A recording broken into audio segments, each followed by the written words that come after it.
Hey everybody, so this is Terry with Gateway to Counseling, and we've been doing this whole series on entitlement, and we're winding down this week right before Easter, right? And so I wanted to talk about how painful it can be when you have this sense of entitlement, which is kind of contradictory, right? Because you think that if you have this entitlement mentality that you're getting all these things that you want, and you're getting all these things that you want, and life should be great. Well, first of all, I'm laughing because sometimes we say we want something, and when we get it, it's not the best thing for us, is it? It is not always what it cracked up to be. But when you have a mindset of, or anyone has a mindset of entitlement, and let me back up. Back in the day, we didn't use the word entitlement, did we? We use you deserve this. You deserve to have this in your life. You deserve to have this comfort. You deserve to have this pleasure. We use that a lot. Oh, you deserve this, Terry. That's what people would say to me. And I would think, oh, maybe I deserve it. But I don't like that word because it puts a different spin on the situation. I don't think anyone deserves anything unless they're willing to work for it and achieve it, right?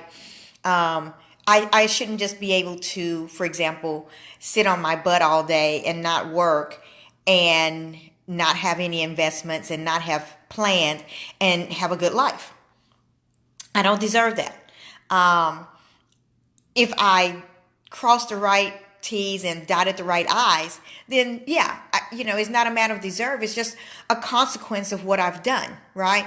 So it's not about deserve. It's not about entitlement. But I wanted to explain to you guys today how this can become so painful in a person's life. So the best way I can help you understand is to just give you an example, right? So let's do a little case study without using any names. I'm going to kind of put some things together for you to help you understand. So let's say that we have a 45-year-old woman, right? And she's had a really, really difficult life.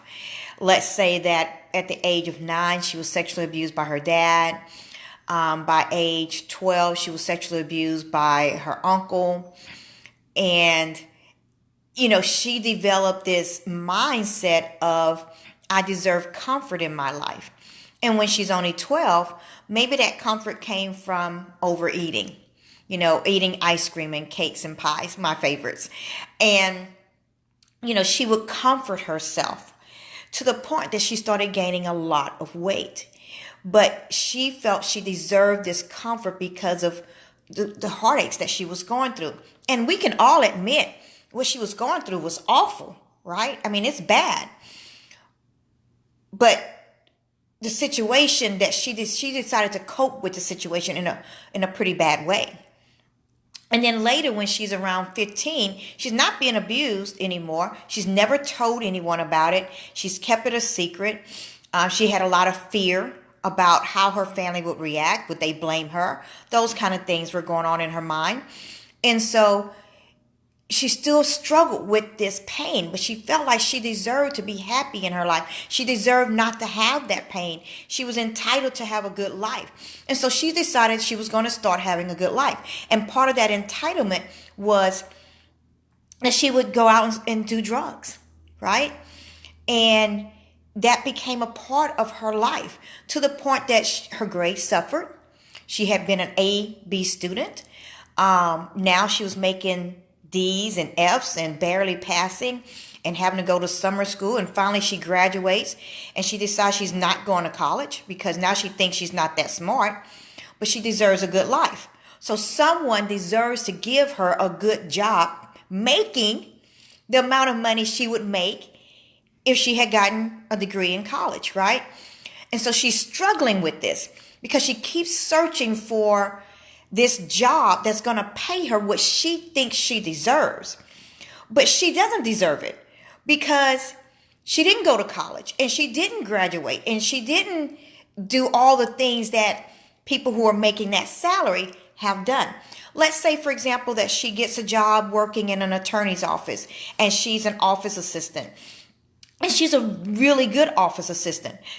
But she thinks that she deserves to be paid according to what others in the office are being paid. But you didn't go to college because you thought you deserved something that you didn't.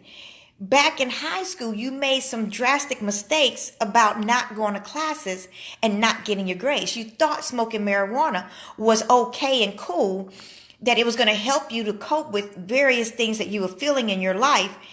And now here you are, an adult, and you're still suffering from things that you did a long time ago. But you are entitled to a good life.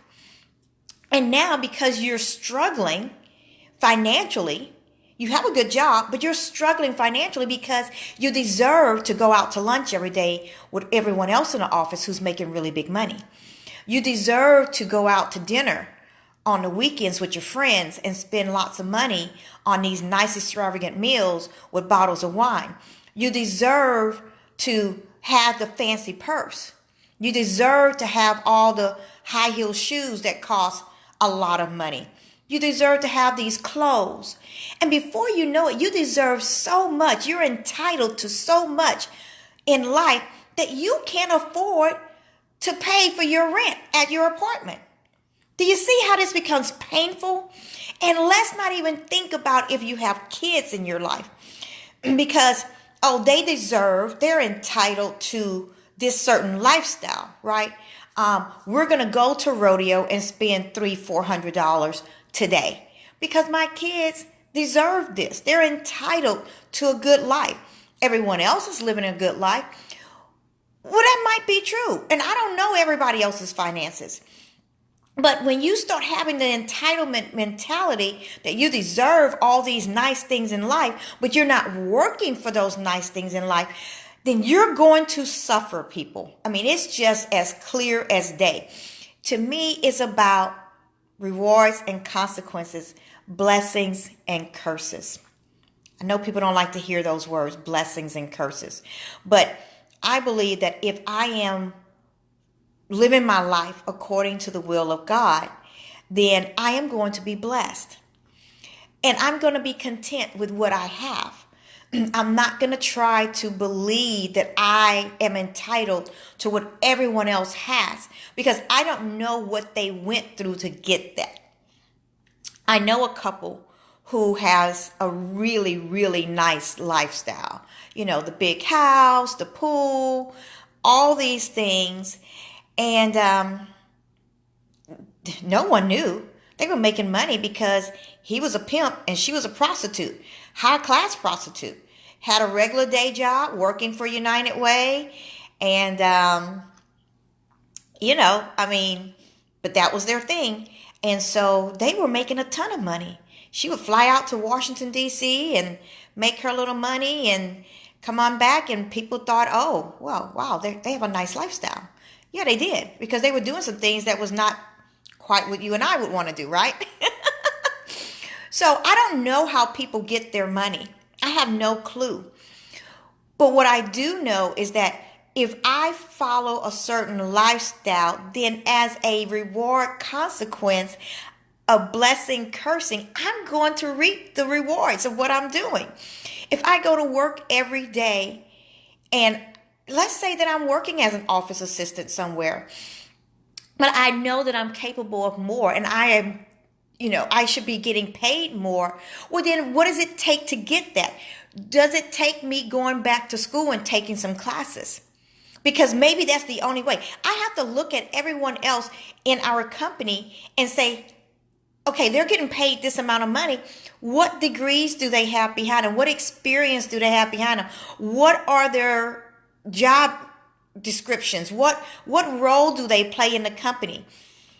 You see what I'm saying? So I think that having a mindset of entitlement can be extremely painful in your life. It will cause you to have a bad life. And if you guys need any help, you know that we're here. Gateway to Counseling. We're just a click away. Only $49 a session. But guys, I don't want you to suffer. I don't want you to suffer today at the age of 45 for something you did when you were 15. And I know a lot of you are still suffering for things that happened when you were just a child or a teenager. And I know I'm sounding like a classic therapist, but I am. Because I see it every day. And I want you to overcome that. So if you need anything, of course, we're here. I'm going to continue this series through the rest of this week.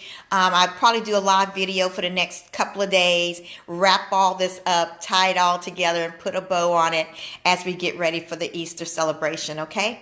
All righty. Bye-bye.